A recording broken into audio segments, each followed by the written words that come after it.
बांके बिहारी लाल की जय, सच्चिदानंद भगवान की जय।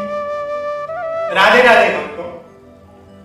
राजा परीक्षित कहते हैं, हे सुखदेव मुनि, क्या केवल भगवान का नाम लेने से मनुष्य अपने सारे पापों से मुक्त हो जाता है?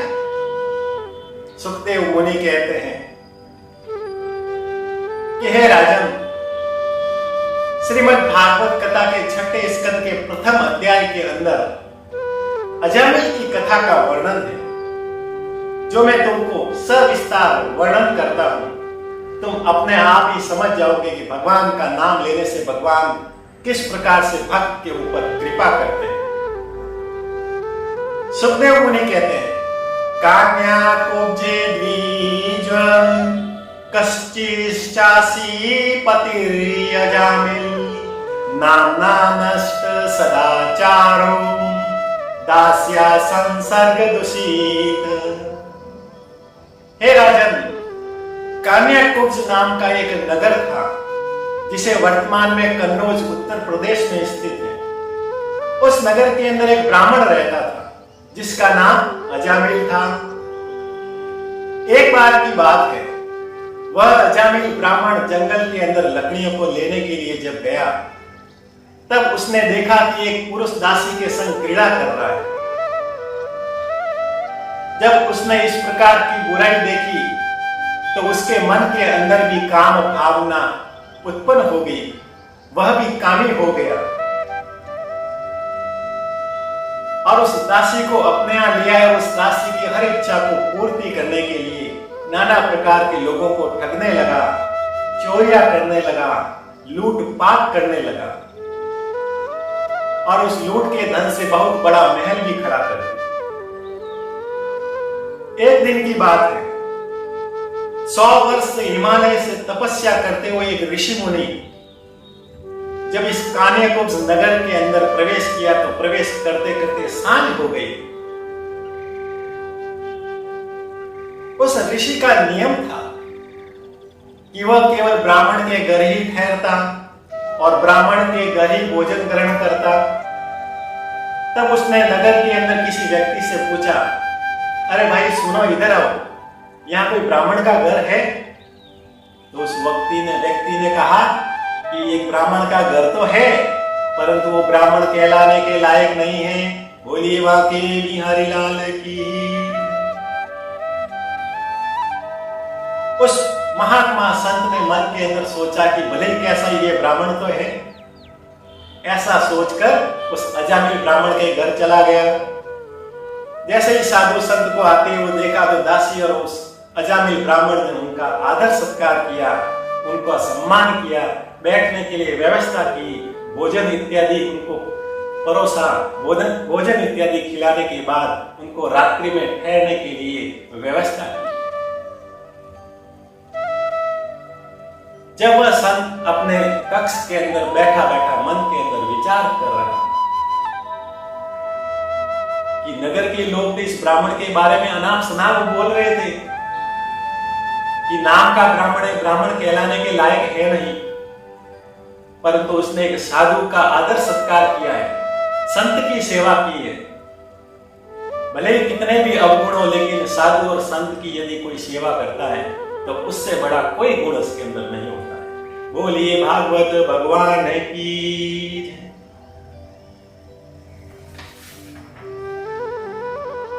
तभी उस महात्मा संत ने ध्यान लगाया और ध्यान में देखा कि अजामिल दासी की क्रीड़ा करते हुए देखा, तो उसके अंदर मन के अंदर काम भावना आ गई और काम भावना से दूषित होकर अधर्म करने लगा, पाप करने लगा। लेकिन एक संत की सेवा की है, संत की सेवा की है। जो संत की सेवा करता है, साधु की सेवा करता है, उसका तो कल्याण निश्चित है। प्रातःकाल जब उठा, तब अजामिल ब्राह्मण को कहा,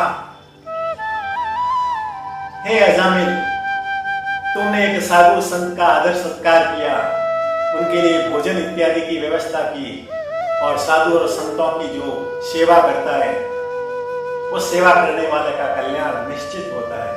इसलिए मैं भी तुम्हें आशीर्वाद के रूप में तुम्हारा कल्याण करना चाहता हूं। हे अजामिल, तेरी जो पत्नी 10वें गर्भ से है, तुम अपने 10वें गर्भ में तुम्हारे पुत्र होगा और उस पुत्र का नाम तुम नारायण रख देना, तुम्हारा कल्याण हो जाएगा। बोलिए भागवत भगवान की। वो पहुंचे हुए महात्मा ऋषि मुनि उनको आशीर्वाद देकर वहां से प्रस्थान कर दिया। समय आने पर अजामिल के पत्नी के 10वां गर्भ हुआ, उसके अंदर पुत्र हुआ। साधु संत के उसने कहे अनुसार उस अपने पुत्र का नाम नारायण रखा। अब मानव का हमेशा यह स्वभाव होता है कि उनके जितने भी पुत्र होते हैं, सबसे छोटा पुत्र उनका सबसे लाडला होता है। अब वह नारायण उसका लाडला पुत्र हो गया और जहां कहीं भी जाता तो उनको नारायण नारायण कहकर पुकारता। कम से कम दिन के अंदर 10-20 बार तो नारायण नारायण नाम लेकर पुकार ही लेता। नारायण इधर आओ, नारायण उधर जाओ, नारायण खा लो, नारायण तुम यहाँ पर घूमने के लिए चलो, नारायण हम घूमने के लिए चलते हैं, नारायण आओ हम खेलते हैं, नारायण नारायण नारायण नारायण। इस प्रकार से नारायण नारायण जब प्रतिदिन करता रहा तो उसके द्वारा जाने अनजाने में किए गए पाप नष्ट होते गए। बोली बाके बिहारी लाल की। जब अजामिल 88 वर्ष का वृद्ध हो गया, तब यमराज के दूत उनको लेने के लिए आए और यमराज के दूत के भयंकर रूप और विकराल रूप को देखकर अजामिल डर गया, भयभीत हो गया और अब पूरा समय जब नारायण नारायण नाम का स्मरण करता था तो अंत में भी जब उनका अंत समय आया, उनकी विपदा आई और उनके दुख आया तो स्वतः ही उसके मुख से नारायण नारायण निकलने लगा। नारायण बचाओ, नारायण बचाओ, नारायण इधर आओ, नारायण बचाओ, नारायण बचाओ। इस प्रकार से नारायण नारायण चिल्लाने लगा, नारायण नारायण की पुकार करने लगा। लेकिन उसके पुत्र नारायण जो सामने खेल रहा था वह तो आया नहीं, परंतु नारायण जो भगवान नारायण वैकुंठ धाम में विराजमान थे, वहां पर एक भक्त की पुकार पहुंच गई। बोलिए बाके बिहारी लाल की। जैसे ही वैकुंठ धाम में भगवान विराज रहे थे, उस समय भगवान नारायण नारायण की आवाज सुनी तो तुरंत अपने पार्षदों को अपने भक्त की रक्षा के लिए भेजा। जैसे ही उन्होंने देखा कि यमदूत उनको ले जा रहे हैं, तुरंत मना कर दिया और कहा कि तुम इसको कहां ले जा रहे हो? इसने अपने जीवन के अंदर नारायण का नाम लिया है, उनके समस्त पाप नष्ट हो गए, तुम इसको नरक नहीं ले जा सकते। तब यमदूतों ने कहा कि हे देवता, हे नारायण के पार्षदों, हे पार्षद देव, ये भगवान नारायण का नाम नहीं ले रहा था, ये तो अपने पुत्र नारायण का नाम ले रहा था। तब पार्षद ने बड़ा सुंदर उपदेश दिया। हे यमदूत, अग्नि के अंदर चाहे जाने में या अनजाने के अंदर हाथ डालो, अग्नि उसको जलाकर ही रहती है। अमृत को चाहे जान से या अनजाने में यदि कोई पी ले, अमृत समझकर पी ले या जल समझकर पी ले, वो अमृत उनको अमर बना देता है। उसी प्रकार भगवान का नाम, नारायण का नाम कोई जानबूझ कर ले या जाने में रहे अनजाने में रहे, वो कभी नरक का भागी नहीं होता है, वो नरक तो कभी नहीं जाएगा। बोली बाके बिहारी लाल की। इस प्रकार से भगवान नारायण के पार्षद ने उन यमदूतों को वहां से डांट फटकार करके भगा दिया और ब्राह्मण अजामिल को आशीर्वाद देके वहां से पार्षद भी अपने धाम में चले गए।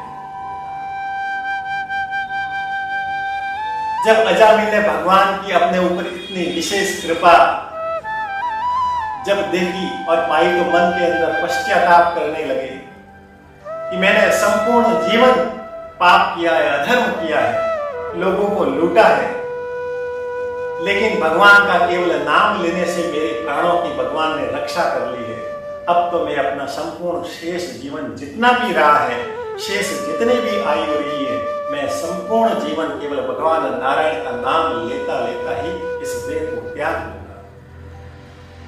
इस प्रकार से मन के अंदर विचार किया और संपूर्ण अपने परिवार को, अपने पत्नी को, महल इत्यादि को त्याग कर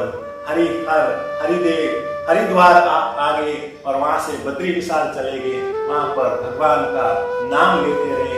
नाम लेने के बाद में जब उसका अंतिम घड़ी आ गई तो भगवान के दूत, भगवान के पार्षद विमान लेकर आए और उस अजामिल ब्राह्मण को विमान के अंदर बिठाकर वैकुंठ धाम ले गए। बोलिए माँ के बिहारी लाल